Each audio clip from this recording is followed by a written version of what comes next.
La frontera hispano-lusa, en su zona central, separa la comunidad autónoma de Castilla y León y Extremadura con la región norte y centro de Portugal.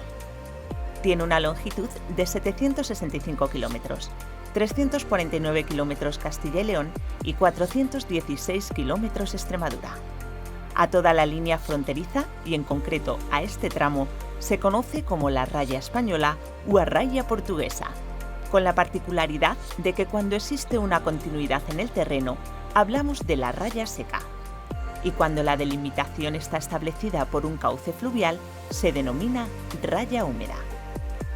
Esta frontera entre España y Portugal no supone una barrera impermeable, sino que se trata de una línea divisoria trazada sobre el mapa con un lápiz, aprovechando los cordales cimeros montañosos, las penillanuras o algún tramo fluvial, en función exclusivamente de una dualidad nacional en la península ibérica.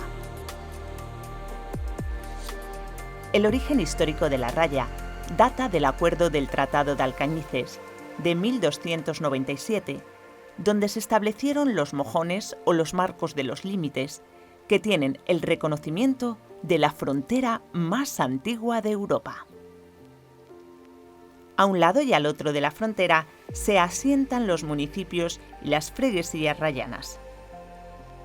Pero el efecto frontera se extiende por una amplia zona a ambos lados de la línea divisoria, que comprenden las comarcas y los concellos rayanos. Esta franja transfronteriza forma parte de los territorios fronterizos interiores de la Unión Europea. A pesar de la lejanía de las áreas más desarrolladas, la zona fronteriza luso-española representa un medio rural vivo y con un diverso patrimonio territorial, paisajístico y cultural. La franja transfronteriza reúne una gran variedad de valores naturales representados por las formas geológicas, la biodiversidad de flora y fauna y las diferentes unidades paisajísticas. Al norte y al sur, en las sierras, las amplias matas de rebollo y pino comparten protagonismo con los lameiros y los sotos de castaños.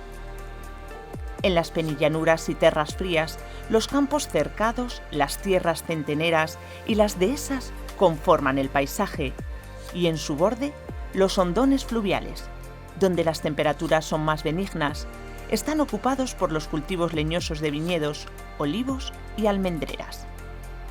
Las fuertes pendientes de las laderas de los valles, conocidos como arribe, obligó a los labriegos a construir exiguos bancales con el fin de domesticar las empinadas cuestas.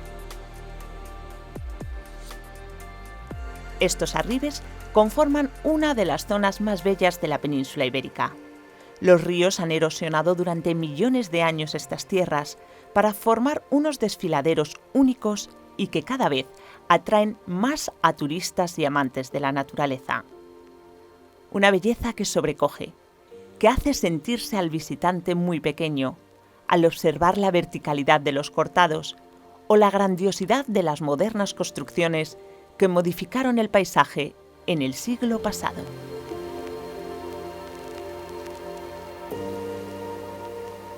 La vida en la franja fronteriza no ha sido fácil para sus habitantes debido a las exigentes condiciones impuestas por la localización, el medio rural y los requerimientos políticos. Sin embargo, a lo largo de los siglos han sabido adaptarse mediante la colaboración local y la buena vecindad, a pesar de las máximas malintencionadas que pretendían que los rayanos vivieran de costas voltadas o de costas viradas en una frontera escudo. Vivir en la frontera es vivir de estar juntos todos los días, porque hay comercio, hay negocios, hay mucho intercambio de las personas aquí. Los residentes están a menos de 5 kilómetros en línea recta y muchos sitios están casi al lado, entonces la convivencia es diaria. Y hemos trabajado en muchos proyectos para que podamos hacer cosas comunes. Lo que hacemos de bien en Portugal se pueda replicar en España y también aquello que se hace en España bien, poderlo hacer aquí en Portugal. Portugal para nosotros es el país hermano, que se llama, y se considera familia. Yo estoy siempre agradecido porque nos tratan genial, nos dan su casa, su comida, todo, como somos de casa. Como ves, mitad de ellos que están aquí son españoles. Españoles y portugueses. De todos, Ciudad claro. Rodrigo y de otras aldeas. Claro, aquí hay 1, 2, 3 españoles, 4 españoles, 3 portugueses, otro portugués, todo Y es... todos se ayudan y todos van a la fiesta. Yo estoy enamorado de Portugal y de ellos. La convivencia en la raya funciona casi igual. Yo de aquello que me acuerdo era que cuando tenía que pasar la frontera, estaba ahí en la aduana, la policía, nos hacían algunas preguntas, pero pasaban ya de conocernos y pasábamos casi sin ser controlados. Pero sí había esa policía, ahora no lo hay. Y puedes entrar en todas las rutas que hay nuevas carreteras que hacen la ligación entre Portugal y España, y la convivencia continúa a ser igual. Hay algunas diferencias entre el modo de vida portugués y español, y es esa diferencia que muchas veces trae la forma de estar en conjuntos. Y me gusta estar con la gente y los amigos españoles, porque también tengo familia española, pasa mucho esto aquí en la frontera. Hay matrimonios de un lado de la frontera, el marido está casado con una portuguesa, viven en Portugal o viven en España, y esas relaciones son para nosotros importantes que se puedan continuar haciendo y van a seguir ocurriendo. Hay familias, ¿eh? Yo tengo familia en Valverde y otros aquí, andamos así. Yo, mi segundo apellido es portugués, Vieira es portugués. Tengo descendencia portuguesa de muchos antepasados, de mi abuela, por la parte de mi abuela, que descienden del Payo, otro pueblo rayano también. Hay mucho comercio, no es cooperación, es comercio.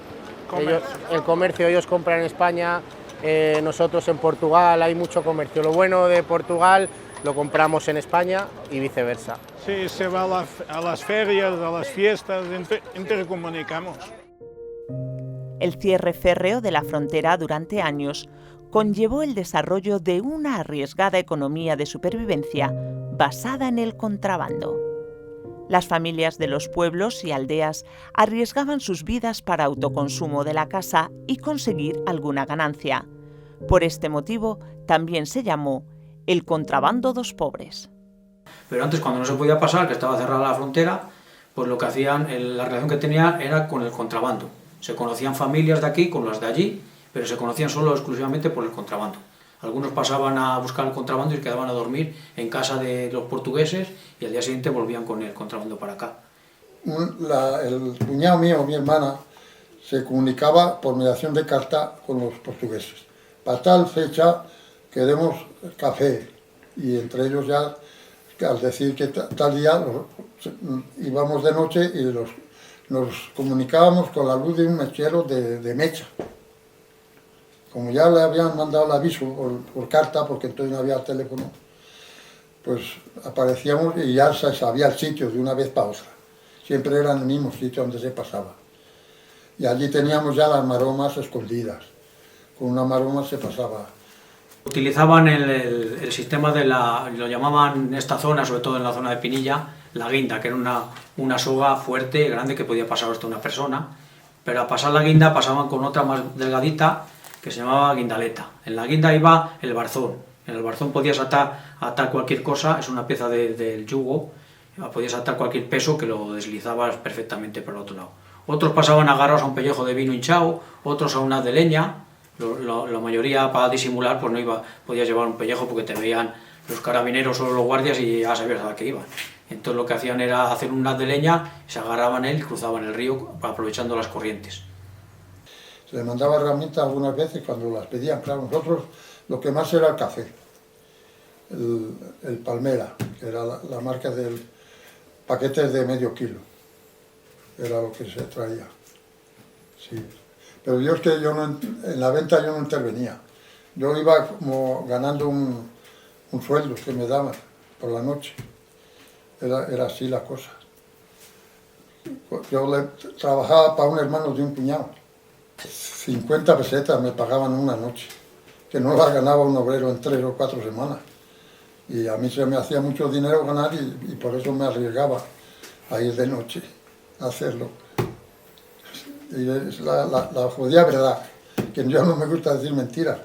Y me da la risa porque es de pena. Encima, casi. Una vez sí me llamó a mí la atención un guardia, pero dije, mire, yo no, de eso yo no entiendo, como la verdad que no era cosa mía. Yo era un mandado, porque era así, pero los demás, cuenta que ganaban mucho, ganarían triple de lo que me pagaban a mí, seguramente. Eso ya son cosas que no las sé. Y bueno, ese negocio ha seguido existiendo, porque si no era por aquí, era por otros lados también. El café había, bueno, después aquí habrían, cuando ya hubo más, España con Portugal ya tuvieron más trato, abrían las fronteras aquí, ya íbamos, yo ya tenía coche por el año 71, ya compré yo coche. Y había más, pero el café a Portugal siempre ha sido una joya, como si dijéramos. Ha gustado siempre mucho el café portugués. Las excepcionales condiciones microclimáticas de estas tierras y la sabiduría transmitida de generación en generación han permitido a los campesinos ocupar las solanas con viñedos. El exiguo terrazgo dedicado al cultivo de la vid mediante bancales y en los tiempos pasados la filoxera provocaron que las producciones de vino no fueran cuantiosas, pero sí de excelente calidad. Prácticamente este pueblo ha vivido siempre de la venta del vino. Se han dedicado todo el mundo al vino y todos los derivados y todas las cosas que llevan, todo lo que va alrededor del vino. Hoy día no, ya se arrancó mucha viña, se dieron subvenciones por arrancar, queda muy poco viñedo, pero todavía se hacen buenos caldos. Ahora está proliferando mucho las bodegas, hay una cantidad grande de bodegas que hacen unos vinos muy buenos, blancos y tintos, con variedades autóctonas de la zona algunos, como es la Juan García, la Puesta en Cruz, el Gajo Arroba, el Bastardillo Chico, son variedades que prácticamente solo las hay por esta zona. Ahora en Portugal hay más, están poniendo más nuevo y eso, pero siempre ha estado más aquí en la zona de España, con Portugal, las laderas, todo lleno de viñedo, el de Dávila, Villarino, después Fermoselle, Pinilla, todos estos pueblos arribeños, todos tenían mucha ladera de viñedo. Lo que es el casco antiguo prácticamente está hueco por debajo, se hablan de 622 bodegas, aunque otros dicen que más, porque hay muchas que quedaron entoñadas, hundieron, otras las entoñaron cuando las marcharon a trabajar fuera, y tienen muchísimas que todavía en algunas hacen vino, en otras no, en otras ya solo se enseñan, otras están cerradas hace 50 años que no se han vuelto a abrir. La base económica tradicional de la zona se ha sustentado en la agricultura y en la ganadería. El aprovechamiento pecuario se debía a las amplias extensiones de herbazales pastables y por la necesidad de contar con la fuerza animal para las tareas domésticas. A raça mirandesa é uma raça muito antiga, remonta já não se sabe onde, é uma raça muito importante em Portugal, é uma raça autóctone que tem o seu solar aqui nesta região, que já no século passado, a meados do século passado, tendo partido daqui do seu solar, de malhadas destas aldeias aqui próximas, enfim, do seu centro de irradiação, saiu conquistando todo o país, todo Portugal, rumo ao sul e conseguiu, durante muitos anos, ser a raça mais populosa e mais importante, mais afamada do nosso país.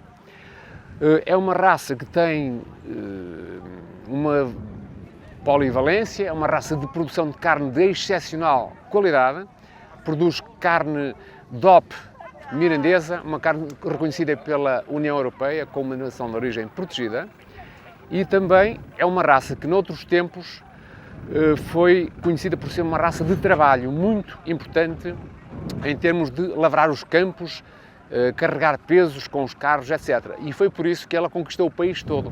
Era uma raça de trabalho que conseguia lavrar os campos de terrenos imensos no Alentejo, no Ribatejo e nas Beiras e em todo Trás-os-Montes. É uma raça que interessa preservar porque é muito importante para a riqueza local e também do ponto de vista da tradição e da cultura mirandesa. Todos os anos se faz um concurso de bovinos de raça mirandesa, aqui em Miranda, e da parte de tarde também a luta de touros respectiva. O concurso de bovinos de raça mirandesa, que há outros noutros concelhos, mas tem como objetivo estimular a produção da raça e valorizá-la também. E apurar, obviamente, os melhores exemplares para que os criadores saibam quais são as linhas orientadoras para que selecionem os animais de acordo com aquela genética que é pretendida, de acordo com os animais que ganham os primeiros lugares. Paralelamente, também se consegue meter algum rendimento extra aos agricultores, porque eles têm um ano difícil e aqueles que têm bons animais, bons exemplares, com estes prémios monetários, que há troféus e prémios monetários, conseguem também ter um rendimento extra, o que é também muito importante. Extraordinário, extraordinário, incrível, palmas, grande luta.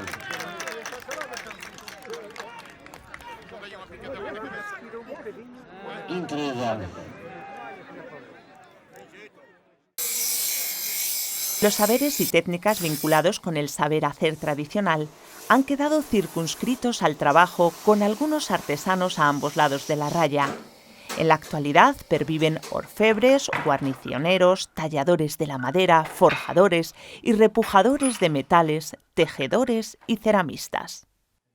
Bueno, pues lleva 5 metros de paño, negro y marrón. El negro para hacer los dibujos, la decoración, que va negro sobre marrón. Y las piezas que él lleva, pues el faldón, que es la parte más grande de la capa. Lleva la chiva, que se llama la chiva. Lleva el espejuelo, que es esta parte del capillo con el espejuelo. Lleva las andillas, que son estas, las andillas. A esto le llaman las aguaderas, porque se supone que cuando la llevaban con el capillo, si llovía, pues el capillo caía y escurría el agua para abajo, para que no se mojara tanto. Los pastores la llevaban para protegerse del frío y de la lluvia. Y luego la llevaban en todos los eventos, para casarse, para ir a misa, para ir a una procesión, para ir a un funeral, para ir a una feria. Pues era, en general, el abrigo que tenían.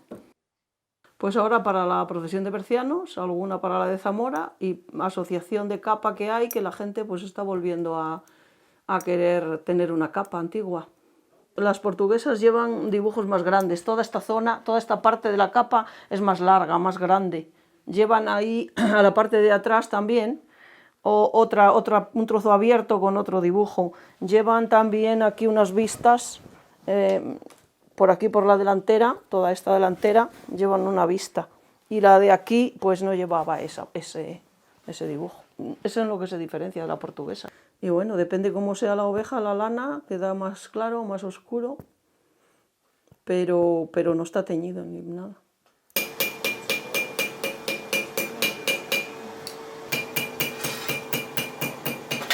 Quis fazer e fiz.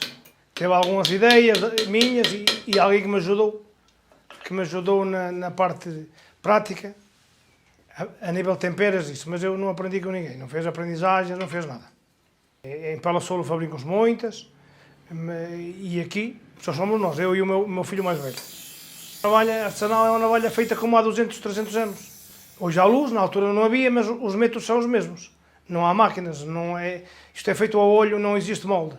É como antigamente, a gente vai trabalhando o aço. Para pegar uma boa navaja tens de ter um bom acero, bom na madeira, tens de ter tudo bom. E uma boa têmpera. Aqui na zona, nós atrás dos montes, toda a gente traz uma navalha no bolso. E em Espanha também é habitual, na zona raiana. Sim, umas são maiores, porque a gente gosta delas mais pequenas, outras querem as grandes. Nós fazemos todos os tamanhos e todos os gostos. E todos os feitios, não há muitas variedades. Artesanos cada vez há menos, porque tens que trabalhar mais e ganhar menos. E mesmo nem que vendas às vezes um pouquinho mais caro, ganhas menos, porque isto leva muito tempo. Uma produção de uma navalha artesanal leva bastante tempo. Tem que ir várias vezes à forja, é tudo feito ao olho. Enquanto a industrial são as máquinas que fazem, é um molde que faz e assim. Porque vê-se subir a tempera pelo aço e depois corta, é um aço que corta. Ou dás-lhe um filo numa pedra e corta fácil, muito fácil. E isto é um segredo do artesão, e é um segredo nosso da casa, isso não se pode transmitir para fora. A nossa tradição aqui já vem do tempo dos judeus, dos nossos antigos, foi havendo sempre bicho da seda, foi sempre havendo a criação, e neste momento, agora, se calhar só mesmo nós aqui o museu é que está a praticar este processo todo, desde a criação até mesmo a extração e a trabalhar nos teares.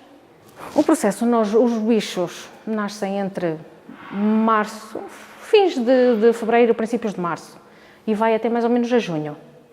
Fazemos a criação, depois, aí à volta dos 40 dias, o casulo, o bicho da seda, começa a alargar a baba, faz o casulo, aí os casulos que nós queremos para tirar seda de primeira, nós congelamos, metemos numa arca congeladora e congelamos o bicho para ele chegar à arca e morrer. Os que queremos deixar rebentar, deixamos fazer o processo da metamorfose e sai a borboleta, no caso sai a borboleta. Nós aqui, a nossa função é mais tirar a seda de primeira, então nós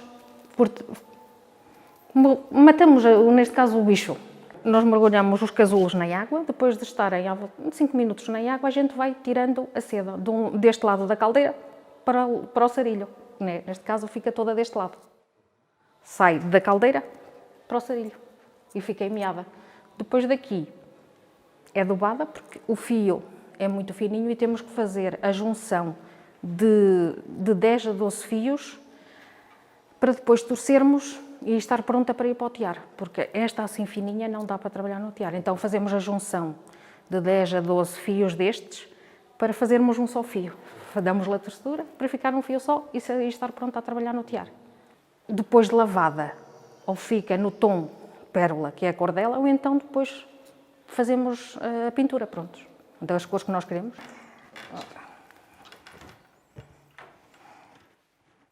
Aqui já temos o fio torcido no fuso, que é preciso fazer a torção do fio, para depois ser lavada e degomada, para ficar a seda pronta a trabalhar no tear. Agora estou a fazer uma carteira, daqui vai sair uma carteira, mas podemos fazer encharpes, lenços, gravatas, daqui pode ser o que nós quisermos, pronto, basta a nossa imaginação. Neste caso estou a utilizar a seda de segunda, que é dos casulos furados da borboleta, que faz também carteiras muito bonitas de senhora.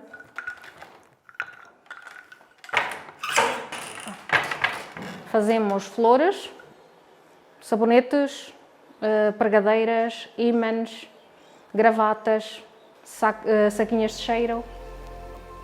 A lo largo de la raya aún se conservan una lengua oficial y varios subdialectos del asturleonés o falas. En un reducido número de municipios salmantinos se habla el rebollano o la parla del rebollal. La mezcla lingüística de la zona constituye una de las grandes herencias culturales transmitida de forma oral de padres a hijos. Como podéis ver, pues aquí en Peñaparda y también en los otros pueblos del Rebollal, para el Ramus Asina, es lo que se conoce como la parra del Rebollal o Rebollano, en castellano el habla del Rebollar, y pues es el muy manera que tenemos en el Rebollal de usar la lengua leonesa. Y es la lengua que hemos heredado de nuestros padres y los nuestros abuelos, y que ha ido pasando de padres a hijos, a nietos, etc.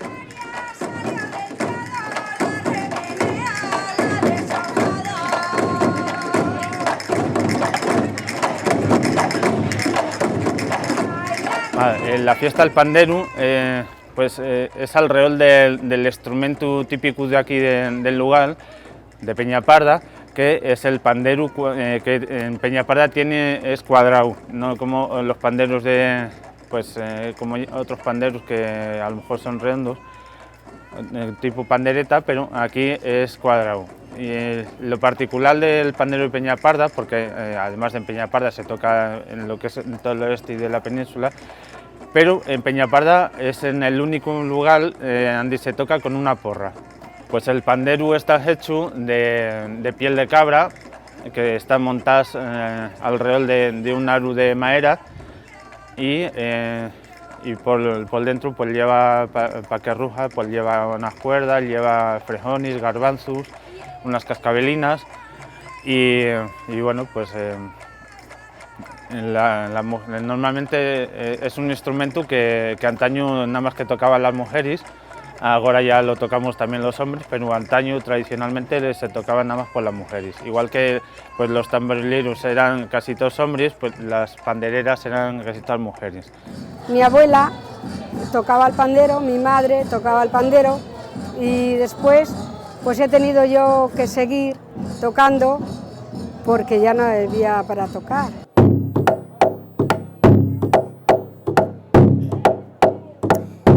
Y al uso de mi tierra tocó el pandero, y al uso de mi tierra tocó el pandero, y al uso de la tuya ni sé ni quiero. Dale niña al pandero, dale que suene, dale niña al pandero, dale que suene. Ya estoy harta de darle, mi amor no viene.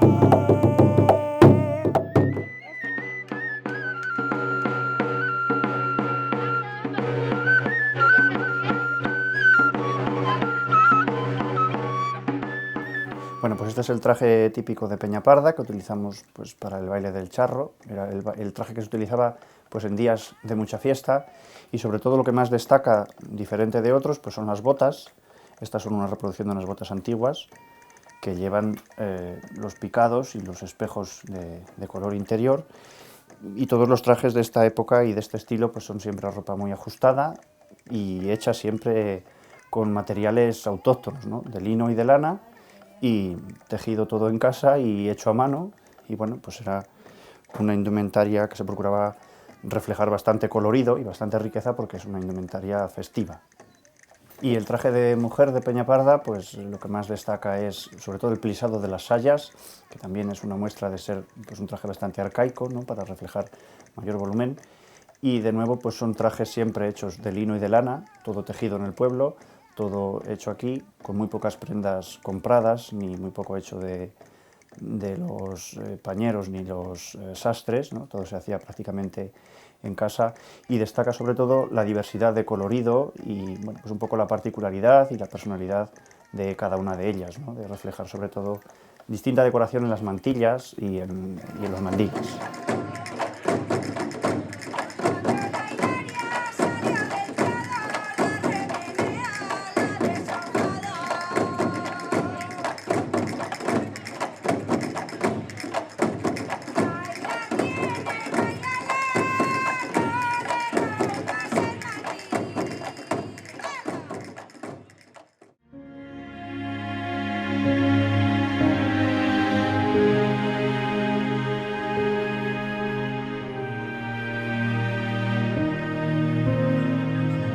El toro, su forma de vida y de crianza, las fiestas alrededor de su bravura, los encierros, son parte del ADN de estas tierras.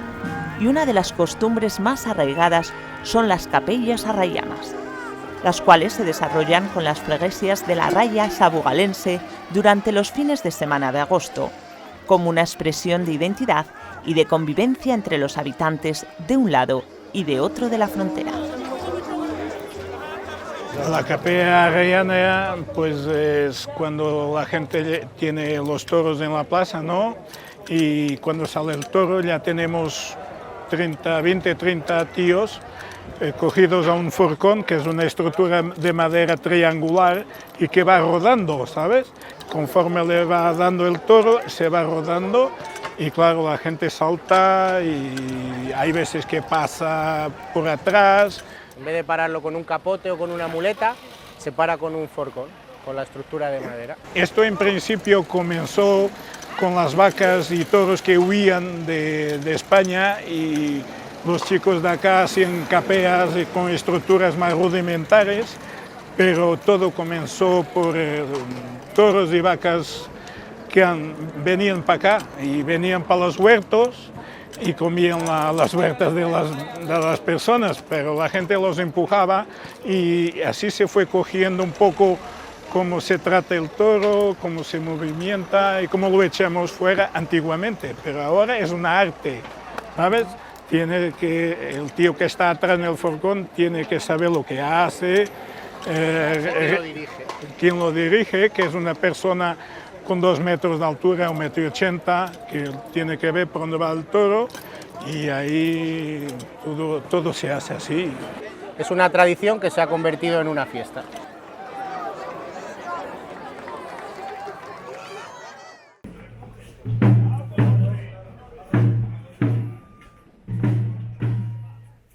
El sometimiento de estas tierras a lo largo de amplios periodos de tiempo a señores feudales y nobles es el fundamento de algunas fiestas como herencia del pasado. Un ejemplo es la celebración en Hinojosa del Duero, echar la bandera, durante las fiestas de San Juan.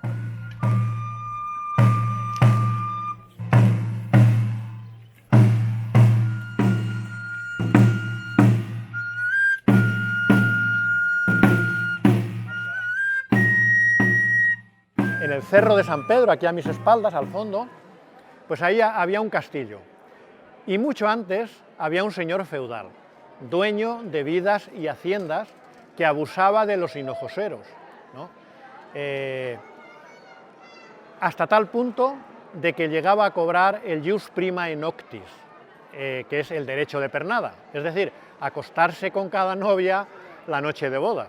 Ocurrió que hubo una boda, se casaron 2 jóvenes del pueblo y por la noche el feudal subió a su castillo a la novia.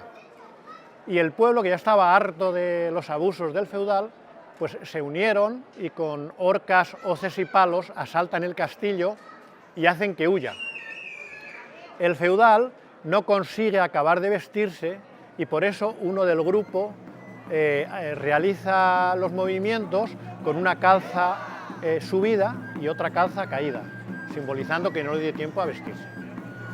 Y bueno, esa historia o esa leyenda se ha transmitido de generación en generación, boca a boca, y como todas las leyendas, pues van evolucionando cuando tú quieres que el oyente tenga más interés, ¿no? Y se le añaden cosas. Entonces, lo de echar la bandera puede tener 2 significados: que se echa, que se ejecuta, o también puede ser que se echa abajo el poder, la tiranía que representa esa bandera del castillo. ¿Cómo evoluciona el echar la bandera? Hay una serie de vueltas, siempre precedidos por el feudal, que es el que domina, y da una vuelta y viene a donde está el alcalde, el del bastón, y le dice: sígueme, y seguimos, el alcalde y 2 o 3, los que haya más, damos una vuelta, es decir, él maneja por donde quiere a las instituciones y lo que quiere. Tiene el poder absoluto. Coge al del sable, le hace lo mismo, coge el de la bandera, le hace lo mismo, y finalmente ya solamente coge al de la bandera. Digamos que ese es el momento de la batalla, de la lucha, ¿no? Del pueblo contra el tirano. Entonces hay una serie de evoluciones, es una bandera que pesa, hay que ser fuerte y hay que tener cierta habilidad, y enfrente de él está el alabardero, el feudal, pues evolucionando, como riéndose de él, bailando, ¿no? Es una especie de lucha. Y finalmente, bueno, pues quien consigue alzarse con la bandera es el abanderado, el del pueblo, que lo cogen en hombros cuando finaliza.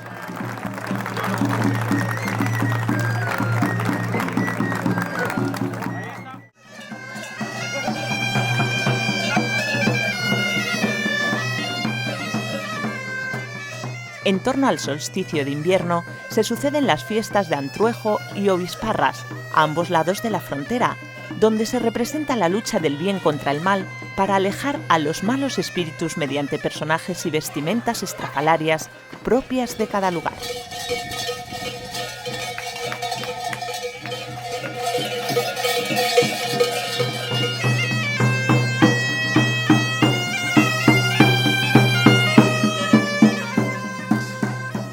Pues es una costumbre que al final no se sabe muy bien de dónde viene, porque se perdió unos años, al final será un poco como todas las mascaradas que hay en la zona esta de la Sierra de la Culebra, Aliste, Tabra, Alba, Esta tiene la particularidad que no es una mascarada en invierno, es decir, originalmente se celebraba el día 29 de junio. Ese día, a primera hora por la mañana, pues se limpiaban las fuentes, los mozos del pueblo, porque como iba a empezar la temporada de, digamos, la siega, pues esas fuentes tenían que estar limpias y era una forma de mantenerlas limpias. Y luego por la tarde se hacía lo que es el desfile, igual que lo hemos hecho, por ejemplo, en el día de hoy. Originalmente, como te digo, el 29 de junio, y que yo conozca es de las pocas mascaradas, o casi la única de la zona, que es en verano, no es una mascarada de invierno.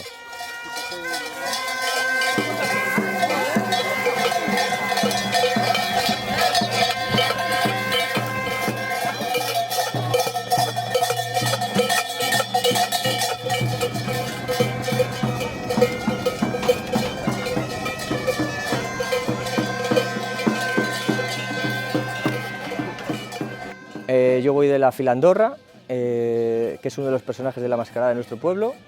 Está compuesta por la filandorra, los atenazadores, que puede ser 3 o 4, dependiendo del año y la gente que tengamos, la pareja de novios, que un poco es el círculo en el que se mueve todo. ¿Qué más tenemos por ahí? Los pobres, que suelen ser los quintos, o solían ser los quintos del año en curso cuando se hacía antiguamente. Y la pareja de gaiteros, pues para amenizar un poco lo que viene siendo el desfile que hacemos cada año.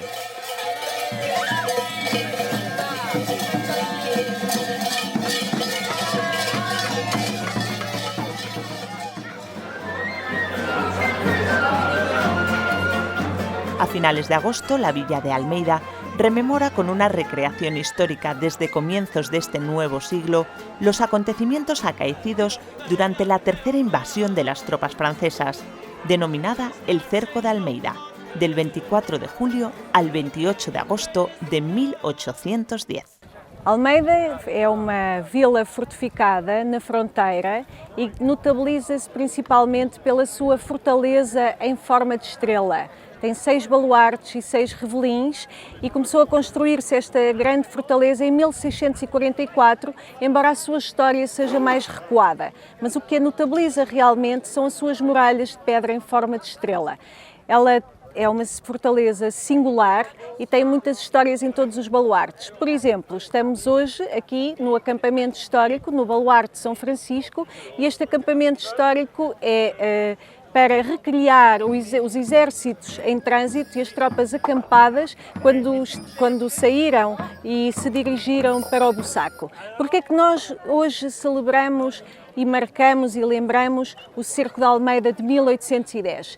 Porque a 15 de agosto, quando Macena mandou abrir aqui a primeira trincheira para comemorar o aniversário de Napoleão, cercou a Praça Forte. A 26 de agosto começaram os primeiros bombardeamentos, mas às 7 da tarde, por um infortúnio, uma bomba caiu no paiol principal da pólvora. Caindo no paiol principal da pólvora, o seu paiol principal foi pelos ares, juntamente com a Igreja Matriz, e Almeida, ao fim de 2 dias, visto que ficou muito destruída, teve que capitular. E nós lembramos esse sacrifício dos almeidenses também, do povo de Almeida, que estava aqui, porque Almeida, para além de ser uma praça de guerra, era uma praça com uma vida urbana normal, e lembramos também todos os que aqui faleceram, os que ficaram feridos, todo este sacrifício, porque depois Almeida teve que render-se, ao fim de 2 dias, não é? No dia 28, rendeu-se e os franceses tomaram a praça e ficaram aqui 1 mês. E desde esse mês permitiu a que o Wellington conseguisse construir as linhas de torres. Portanto, este atraso que provocou todo este cerco e esta tragédia permitiu também um bem maior, que foi a construção das linhas e depois vamos lá ver, o regresso dos franceses para fora de Portugal. Do ponto de vista cultural, é uma recriação histórica que mostra aos visitantes comuns como é que viviam os exércitos, como é que se uniformizavam, que armas é que usavam, que tipo de táticas e combates faziam. Portanto, como é que se acampavam, que tipo de instrumentos de cozinha é que usavam. É uma lição, não é? É um episódio didático e uma lição histórica. E do ponto de vista cultural, nós podemos ver ao vivo, como se fosse um museu, trouxemos um museu para fora de portas. E acho que do ponto de vista patrimonial também é importante, porque se explica a história do património que hoje já não existe, o paiol, que era no antigo castelo, a igreja matriz, que foi para Los Ares, portanto também se explica o que é que hoje já não existe. E as marcas e as cicatrizes que estão na muralha mostram isso mesmo, mostram a passagem de um exército invasor, que passou por aqui e causou algumas destruições, e tudo isso é contado nestes episódios vivos das recriações que fazemos. La proximidad y las intensas relaciones históricas entre ambos lados rayanos han fomentado los lazos de cooperación institucional y vecinal.